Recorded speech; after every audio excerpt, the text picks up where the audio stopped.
Hi hello வணக்கம் மக்களே. So இந்த வீடியோவில் நம்ம என்ன பார்க்க போகிறோம்னா 2026 நடக்கக்கூடிய தேர்தலுக்கு ஒவ்வொருத்தவங்க இன்னும் கட்சியில் தேர்தலுக்கான வேட்பாளர்களே அறிவிக்காத இந்த டைம் பீரியடில் இப்போ வரைக்கும் எனக்கு தெரிஞ்சு எல்லா தொகுதிக்கான வேட்பாளர்களையும் இன்னமும் மோஸ்ட்லி நிறைய பேர் அறிவிக்கவே இல்லை. எந்த கட்சியும் நீங்கள் எடுத்துக்கோங்க, எல்லா கட்சியும் மோஸ்ட்லி அப்படி தான் இருக்காங்க. பட் ஒரு கட்சி மட்டும் ஆல்ரெடி ஒரு 2-3 மாதத்துக்கு முன்னாடியே வேட்பாளர்கள் முழுசாக, அதாவது 234 தொகுதிக்கும் 234 பேரை ஒரே மேடையில் வச்சு அறிவிச்சு விட்டாங்க. யார் பார்த்தீங்கன்னா நம்ம அண்ணன் செந்தமிழன் சீமான் அவர்கள் தான். ஸோ அந்த டைம் பீரியடில் யோசிச்சுட்டு கொடுக்க மாட்டாங்க நிறைய பேர். என்னடா அது, நாம் இன்னும் வேட்பாளருக்கு யோசிக்கவே இல்லை, ஆனால் இவர் ஆனால் வேட்பாளர் ஒரே மேடையில் வச்சு எல்லாரையும் அறிவிச்சு விட்டு அவர் பாட்டுக்கு வேலையை ஆரம்பிச்சிட்டாருன்னு இப்போ வரைக்கும் யோசிச்சுக்கிட்டு தான் இருப்பாங்க. ஏன்னா இன்ன வரைக்கும் அவங்கக்கிட்ட ஆளே கிடையாதுன்ற மாதிரி பேசிக்கிட்டு இருக்காங்க. ஸோ நம்ம அதை பற்றி இப்போ பேச வரல. இன்னொரு விஷயம் என்ன அப்படின்னா, ஒவ்வொருத்தவங்க இன்னும் ஒவ்வொரு தேர்தலையுமே ஒவ்வொரு கட்சிக்காரங்க தேர்தல் அறிக்கை அப்படின்னு சொல்லி வெளியிட்டு தான் பார்த்துருப்பீங்க. பட் நாம் தமிழர் மட்டும்தான் எப்பயுமே எல்லா தேர்தல்லையும் தேர்தலில் நாம் தமிழர் ஆட்சியோட செயல்பாட்டு வரைவு அப்படின்னு சொல்லி ஒரு புக்லெட்டு, எப்படியும் ஒரு புக்கே கொடுப்பாங்க. எனக்கு புரியவே இல்லை. ஏன்னா தேர்தல் அறிக்கைன்னு நீங்கள் நார்மலாக யோசிச்சு பார்த்தீங்கன்னா எல்லாருடைய தேர்தல் அறிக்கையிலையும் ஒரு பக்கம் மட்டும்தான் இருக்கும். அந்த பக்கத்தை ஒவ்வொரு தேர்தலுக்கு அப்பவும் அப்படியே வாசிச்சுட்டு அப்படியே கிளம்பி போயிடுவாங்க. ஆனால் அதெல்லாம் செஞ்சுருக்காங்களான்னு கேட்டிங்கன்னா இப்போ வரைக்குமே கிடையாது. ஏன் சொல்கிறேன் அப்படின்னா, இது வரைக்குமே நம்ம பார்த்து நிறைய பேரோடுக்கு ஓட்டு போட்டு நமக்கு இது பண்ணுவாங்க அப்படின்னு சொல்லி நாம் யோசிச்சுக்கிட்டு நேரம் ஒவ்வொரு வாட்டியும் அவங்களுக்கு ஓட்டு போட்டு ஜெயிக்க வச்சுக்கிட்டு இருக்கோம். ஆனால் அவங்க தேர்தல் அறிக்கைன்னு சொல்கிறதுல 1-2 கூட அவங்க பண்ண மாட்டேங்கிறாங்க. அது ஒன்றும் இல்லை, கீழே போட்டுரு. ஆனால் இந்த நேரத்தில் நாம் தமிழர் கட்சியோட செயற்பாட்டு வரைவுன்னு சொல்லி ஒரு புக்லெட்டே கொடுத்துருக்காங்க. பட் ஃபஸ்ட் டைமாக பார்த்தீங்க அப்படின்னா, நாங்கள் எந்த மாதிரி ஆட்சி பண்ணுவோம் அப்படின்றத ஒரு விஷுவலாக, ஒரு நேரடி அந்த என்ன சொல்கிறது எல்லா ப்ரெஸ் ஸோ அந்த மாதிரி பார்த்திங்க அப்படின்னா, அதாவது ஒரு புக்லெட்டே கொடுத்து விஷுவல் இது என்ன சொல்கிறது, நான் வந்தேன்னா எந்தெந்த மாதிரி நான் ஆட்சி பண்ணுவேன். நிறைய பேர் கேட்பாங்க, என்ன சார் நீங்கள் சொல்கிறதெல்லாம் பார்க்கும்போது அந்த அளவுக்கு நம்ம ஏற்றுக்கிற மாதிரி இல்லையே, இதெல்லாம் பண்ண முடியுமான்னு சொல்லி கேட்பாங்கள்ல. அதுக்காகவே ரெஃபரன்ஸுக்கு இந்தந்த இடத்துல இந்தந்த நாட்டில் இப்படி அவங்க பண்ணிக்கிட்டு இருக்காங்க. இப்போ வரைக்கும் பார்த்திங்க அப்படின்னா அவங்க அதில் என்ன சொல்கிறது சக்ஸஸ் பண்ணியிருக்காங்க அப்படின்ற மாதிரி ஒவ்வொரு விஷயத்தைக்குமே ஒவ்வொரு காட்சி, அதாவது ஒவ்வொரு விஷுவலாக காட்டி நான் இப்படி தான் பண்ண போகிறேன், என்னோடதில் இது இருக்குது, இதை நான் இப்படி பண்ணுவேன் அப்படின்ற மாதிரி தெளிவாக ஒரு ஆசிரியர், ஒரு டீச்சர் எப்படி அதை சொல்லி மாணவர்களுக்கு புரிய வைப்பாங்களோ அந்த அளவுக்கு தெளிவான ஒரு விளக்கத்தோட நீ எவ்வளோ கேள்வி வேணால் எனக்கு கேளு, அதுக்கான எல்லாத்துக்கும் சரியான நீ ஏற்றுக்கிற மாதிரியான பதிலை கொடுத்துருக்காரு. ஸோ என்னென்னலாம் கொடுத்துருக்காங்க, அவங்களுடைய நாம் தமிழர் ஆட்சி செயற்பாட்டு வரைவில் என்னென்னலாம் நமக்கு பிடிச்சிருந்துச்சு, என்னென்னலாம் பார்த்தோம், நிறைய இருக்குது, சொல்லவே வேணாம், நிறைய இருக்குது. ஏன் அதில் 1-2 பார்த்திங்க அப்படின்னா இதெல்லாம் நமக்கு செய்ய முடியுமா அப்படின்னு சொல்லி நம்ம யோசிச்சது கூட அதையுமே அவர் விலைக்கு காட்டியிருக்காரு. ஸோ அதைத்தான் இந்த வீடியோவில் நம்ம பார்க்க போகிறோம். ஸோ வீடியோ பார்க்கணும்னா நம்ம சேனல் ஃபஸ்ட் டைம் பார்க்குறீங்க அப்படின்னா ஒரு லைக்கு ஒரு சப்ஸ்கிரைப் பண்ணி வச்சுருங்க. அப்போ தான் நம்ம வீடியோ நிறைய பேருக்கு சஜஷன் ஆகும். வாங்க வீடியோக்குள்ளே போகலாம். ஃபஸ்ட்டு பார்த்திங்க அப்படின்னா, நம்மளுடைய தமிழ்நாட்டுக்கு 5 தலைநகரங்கள் உருவாக்குவேன் அப்படின்ற மாதிரி சொல்லியிருக்காங்க. தலைநகரம்னா ஒன்று தானே இருக்கணும், நீங்கள் என்ன தலைநகரம்னா 5ன்னு சொல்கிறீங்க அப்படின்னு சொன்னதுக்கு அதுக்கு தான் அவர் ஒரு விஷயம் என்ன சொல்கிறார் அப்படின்னா, மொத்தம் 5 தலைநகரம் இருக்கும். அதில் மோஸ்ட்லி இப்போ இருக்கிற டைம் பீரியடில் பார்த்திங்க அப்படின்னா சென்னை தான் தலைநகரமாக இருக்குது. ஆனால் நாம் தமிழர் ஆட்சி வந்ததுக்கப்புறம், அதாவது தமிழ்நாட்டுக்கு சென்டர் அப்படின்னு சொல்ல போனோம்னா திருச்சி தான் இருக்குது. ஏன்னா சென்னை பார்த்திங்க அப்படின்னா கன்னியாகுமரியிலேருந்து நம்ம அங்கே வரணும், இல்லை இந்த ராமேஸ்வரம் இந்த இடத்துலேருந்து சென்னைக்கு வரணும் அப்படின்னா ஒரு நாள் ஆயிடுது முழுசாக.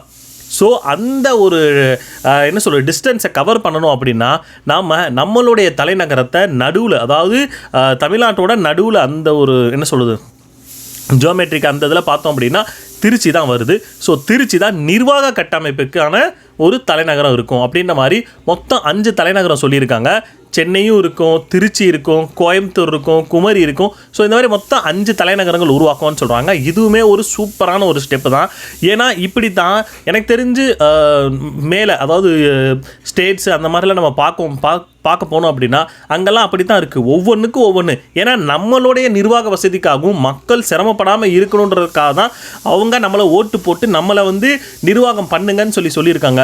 இப்போ நான் ஒரு விஷயத்துக்காக நான் வந்து அரசாங்கத்தை அணுகணும்னா எனக்கு நான் சென்னை வரைக்கும் போகணும். ஸோ அவ்வளோ தூரம் போக வேண்டியதில்லை.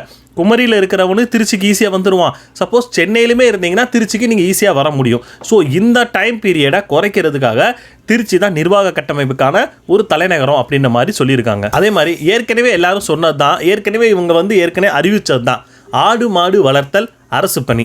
ஆடு மாடு வளர்த்தல் அரசு பணி இது ஏற்கனவே இது பண்ணது தான். ஏன் அப்படின்னா இதுவுமே நிறைய பேர் அவங்கள்ட்ட கேள்வி கேட்டாங்க. என்ன அப்படின்னா, சாராய வர்த்தகத்தை வச்சு நம்ம வந்து பொழப்பு நடத்திக்கிட்டு இருக்கோம், 45,000 கோடி நமக்கு கிடைக்குதுன்ற மாதிரி சொல்கிறீங்க.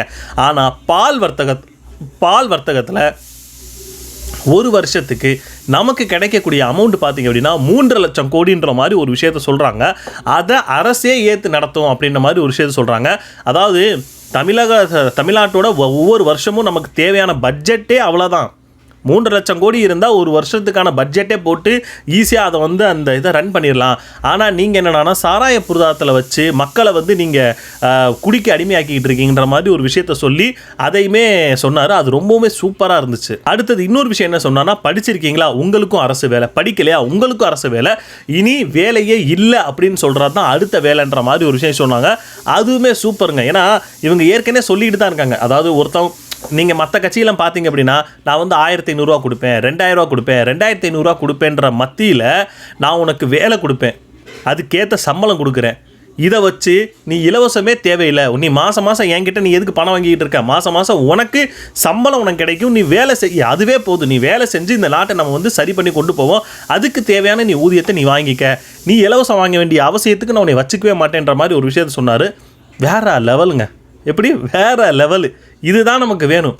அப்புறம் என்னன்னா, நீர்நிலைகள் வந்து நிறைய இடத்துல பார்த்திங்க அப்படின்னா நீர்நிலைகளை வந்து பட்டா போட்டு ஏரியை வந்து மூடி பட்டா போட்டு வீடு கட்டி நிறைய இடத்துல இதாகிடுச்சு. ஸோ அது எல்லாத்தையுமே மாற்றணும் அப்படின்ற மாதிரி சொல்லியிருக்காங்க. இப்போ ஆல்ரெடி அவங்க வச்சுட்டாங்க அப்படின்னா மேபி எனக்கு தெரிஞ்சு அதை எடுக்க மாட்டாங்க தான் நினைக்கிறேன். ஏன்னா அது அந்த இடத்துல ஆல்ரெடி அவங்க குடி இருக்காங்க, அது வந்து எடுக்கக்கூடாது. புதுசாக என்ன சொல்கிறது, ஏரி குளம் இந்த மாதிரி நிறைய புதுசாக உருவாக்கி அதுக்கு நம்மளுடைய முன்னோர்களாக இருக்கக்கூடிய ராஜராஜ சோழர் இந்த மாதிரி இருக்க ஸோ அவங்களோட பேர் வைப்பேன். ஏன்னா இப்போ வந்து நிறைய இடத்துல இவங்க தான் நம்மளுடைய முன்னோர்கள்னு சொல்லி நம்மளை மாற்றி வச்சுருக்காங்க. ஸோ அதை மாற்றி நம்மளுடைய முன்னோர்கள், ஏன்னா நீங்கள் பார்த்துருப்பீங்க இப்போ ரீசெண்டாக வந்து நாம் தமிழரோட அந்த என்ன சொல்கிறது வேட்பாளர்கள் அறிமுக கூட்டம் அந்த ஒன்று நடந்துச்சு February 21. ஸோ அந்த இதில் முழுக்க ஒரு 500-600 பேர் நம்மளுடைய முன்னோர்கள் அப்படின்ற மாதிரி ஒவ்வொருத்தவங்களுக்கும் அத்தனை கட் அவுட் வச்சு அவங்களாம் நம்மளுடைய முன்னோர்கள்னு சொல்லும்போது, ஏன்னா ஃபஸ்ட் டைமாக நம்ம அதெல்லாம் நாங்களாம் பார்க்குறேன். உண்மையிலே சொல்லணும்னா ஃபஸ்ட் டைம் அப்படி பார்க்குறது, என்னடா அது இப்போ இவ்வளோ பேர் நம்மளுடைய முன்னோர்களா, அதெல்லாம் நமக்கு தெரியவே தெரியாதுன்ற லெவலுக்கு நம்ம வந்து என்ன சொல்கிறது, நம்மளை வந்து அறிவை வந்து நம்மளுடைய மூளை வந்து மழுங்கடிச்சு வச்சுருக்காங்க. இவங்க தாண்டா உங்களுடைய முன்னோர்கள்னு சொல்லி, நம்மளுடைய முன்னோர்கள் எத்தனை பேர் இருக்காங்கன்னு சொல்லி அந்த ஒரு மாநாட்டுக்கு நீங்கள் போய் பார்த்துருந்தீங்கன்னா உங்களுக்கு தெரிஞ்சிருக்கும். அந்த மாதிரியான அந்த முன்னோர்களுடைய பெயர்கள் வந்து இதில் வைக்கப்படும் அப்படின்ற மாதிரி ஒரு விஷயம் சொல்லியிருக்காங்க. பெண்களுக்கு இப்போ நார்மலாக பெண்களுக்கு வந்து எந்த ஒரு வாய்ப்புமே அந்தளவு கிடைக்க மாட்டேங்குது. ஸோ அதனால் பெண்களுக்கு சரி பாதி வேலை வாய்ப்பு, எப்படி ஆண்களுக்கு நிகராக ஆண்களுக்கு 50%னா பெண்களுக்குமே 50%. ஒவ்வொரு செக்டார்லையுமே இப்போ எந்த செக்டார் நாங்கள் வந்து அரசு வந்து எடுத்து நடத்துதோ, அதாவது நாம் தமிழர் கட்சி அமைஞ்சோன்னே, ஸோ ஆட்சி அமைஞ்சோன்னே ஆண்கள் வந்து அந்த செக்டாரில் வந்து இருக்காங்க அப்படின்னா அதுக்கு நிகரான பெண்கள் அந்த செக்டரில் இருப்பாங்க அப்படின்ற மாதிரி அவங்களுக்கு வேலைவாய்ப்பு கொடுப்போன்னு சொன்னாங்க. நான் சொல்கிறேங்க, இந்த இதில் ஃபுல்லாக படித்து பார்த்தீங்கன்னா உண்மையிலே சொல்கிறேன், இதே மாதிரி நீங்கள் இந்த இதை பார்த்து நீங்கள் அரசை நடத்தினாலே பார்த்தீங்கன்னா சூப்பரான ஒரு கவர்மெண்ட்டை உங்களால் கொடுக்க முடியும் மக்களுக்கு. அப்புறம் இன்னொரு விஷயம் சொன்னாங்க, எனக்கு தெரிஞ்சு இந்த விஷயம் வந்து நிறைய கட்சிகள் ஏற்கனவே சொன்ன விஷயந்தான், கல்வி கடன் தள்ளுபடி செய்யப்படும். ஓகே, அதான் அவங்க ஏற்கனவே நம்ம அண்ணன் சீமான் சொல்லிகிட்டு இருக்கிறது தான், கடன் வாங்கி நான் படிக்கணும் அப்படின்றது வந்து மிகப்பெரிய கொடுமை. இருக்கிறதுலே மிகப்பெரிய கொடுமை என்ன அப்படின்னா, கடன் வாங்கி நான் எனக்கான படிப்பை நான் படிக்கணுன்றது தான் மிகப்பெரிய கொடுமை. ஸோ அதை வந்து நான் வந்து நிப்பாட்டிடுவேன். ஏன்னா என்ன சொல், ஆரம்ப கல்வியிலேருந்து நீ எவ்வளோ படிக்கணும்னு நினைக்கிறியோ எல்லாமே உனக்கு ஃப்ரீயாக உனக்கு நான் கொடுக்க போகிறேன். அதுக்கு நீ பணம் கட்ட வேண்டிய அவசியமே இல்லை. சப்போஸ் நீங்கள் ஏற்கனவே நீங்கள் பணம் கட்டியிருந்தீங்க அப்படின்னா அந்த கடன் தள்ளுபடி செய்யப்படும் அப்படின்றது சூப்பருங்க. மாதிரி தாங்க மருத்துவமனைகள், அப்புறம் என்ன சொல்லுது, திருநங்கைகளாக இருக்கட்டும். ஸோ இந்த மாதிரி நிறைய விஷயங்களை வந்து அடுக்கி இவங்க சொல்லியிருக்காங்க. ஏன்னா இதை நம்ம படித்தோம்னா அவ்வளோ விஷயங்கள் அதில் வந்து இதில் சேகரிச்சிருக்காங்க. எனக்கு தெரிஞ்சு ஒரு என்ன சொல்லுது, நிறைய பேரோட உழைப்பு இதில் போட்டிருக்காங்க. நீங்கள் வந்து இந்த நாம் தமிழரோட அந்த ஒரு சைட்டில் நீங்கள் போய் பார்த்தீங்க அப்படின்னா அந்த புக்கே உங்களுக்கு வந்து அந்த பிடிஎஃபாக உங்களுக்கு கிடச்சிரும். ஸோ அதை நீங்கள் போய் பார்த்து என்னென்னலாம் அவங்க சொல்லியிருக்காங்கன்னு நம்ம பார்த்தோம் அப்படின்னா, உண்மையிலே சொல்கிறேன், இவ்வளோ உழைப்பை போட்டு ஒரு தேர்தல் அறிக்கைக்கே ஒருத்தவங்க அது என்ன சொல்லுது, தேர்தல் அறிக்கைக்கே அவங்க வந்து உழைக்கிறாங்க அப்படின்னா, உண்மையாக நாம் அவங்கள உட்கார வச்சோம்னா உழைப்பாங்களா உழைக்க மாட்டாங்களான்றதை நீங்கள் தான் தெரிஞ்சுக்கணும். எதுக்கு சொல்கிறேன் அப்படின்னா, இந்த தமிழ்நாட்டில் எந்த போராட்டம், எங்கே போராட்டம் நடந்தாலும், விவசாயி போராட்டமா சீமான் அண்ணனை கூப்பிடு, என்ன சொல்ல, செவிலியர்கள் போராட்டமா சீமான் அண்ணன் கூப்பிடு, ஆசிரியர்கள் போராட்டமா சீமான் அண்ணன் கூப்பிடு, எல்லா விஷயத்துக்கும் சீமான் அண்ணனை கூப்பிடுறீங்க. போராட்டம்னா உங்களுக்கு ஒரு பிரச்சனை வரும்போது எங்கள் அண்ணன் உங்கள் கூட வந்து நிற்கணும். ஆனால் உங்களை சரி இந்த பிரச்சனையை நான் உங்களுக்கு வந்து கொடுக்காம நீங்கள் என்ன நினைக்கிறீங்களோ அப்படி நான் உங்களை வாழ வைக்கிறேன்னு சொல்கிற வரை ஏன் நம்ம மேலே கொண்டு போய் உட்கார வைக்க மாட்டேங்கிறோன்றத என்னுடைய மிகப்பெரிய கேள்வியாக இருக்குது. எனக்கு புரியவே இல்லை. ஏன் ஓட்டு போடும்போது சீமான் அண்ணன் வந்து யார் கண்ணுக்கும் தெரிய மாட்டேங்கிறாரா? ஏன் உண்மையிலே சொல்கிறேங்க, இந்த மனுஷனை நீங்கள் விட்டிங்கன்னா நாசமாக தாங்க போகும். உண்மையிலே சொல்கிறேன். ஏன்னா நம்ம தலையில் நாமளே மண்ணவாரி போட்டு ஒரு மனுஷன் நான் நல்லது செய்ய வரேன், நான் இதெல்லாம் பண்ணுவேன்னு எப்படி பண்ணுவேன், ஏன் பண்ணுவேன், எதுக்காக பண்ணுவேன், உங்களுடைய ஃப்யூச்சர் ஜென்ரேஷன் அவங்க கீழேருந்து மேலே வரும்போது ஒரு நல்ல ஒரு தமிழ்நாடாக, ஒரு நல்ல ஒரு நிலமாக இந்த நாடு இருக்கணும்னு சொல்லி ஒருத்தவர் வந்தார்னா தூக்கி விட்டுறது கூட நீங்கள் வந்து மோஸ்ட்லி வந்து பார்த்தீங்க அப்படின்னா ஒரு என்ன சொல்கிறது, திரை கவர்ச்சியிலே மோஸ்ட்லி எல்லாருமே மங்கி போயிட்டீங்க. ஸோ இப்படி ஒரு விஷயத்தை கொண்டு வந்து நான் இதெல்லாம் பண்ணுவேன்னு சொல்கிற ஒரு மனுஷனை ஏன் இந்த அளவுக்கு ஆதரிக்க மாட்டேங்கிறாங்கன்னு தான் எனக்கு புரியவே இல்லை. புரியலைங்க. ஏன்னா இவ்வளோ நல்லது நான் பண்ணுறேன்னு சொல்லி ஒருத்தர் வந்து இவர் இல்லாமல் இருக்கும்போது, இப்போ ஏன்னா ஏற்கனவே நடந்த விஷயங்கள் தாங்க. ஒருத்தர் இறந்ததுக்கப்புறம் ஐயோ அந்த மனுஷன் எவ்வளோ நல்ல மனுஷையா, ஐயோ அந்த மனுஷன் எவ்வளோ அப்போலாம் அவனை ஆதரிக்காமல் விட்டுட்டோம், இவனை ஆதரித்தோம்னு.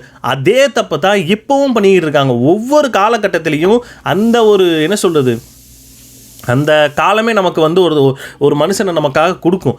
அப்படி வந்த ஒரு இவரை நாம் இப்போ பயன்படுத்தாமல் போகிறது, என்ன சொல்கிறது, இந்த டைமில் வந்து நம்ம அவரை பயன்படுத்தாமல் போகிறது எவ்வளோ பெரிய ஒரு குற்றம்.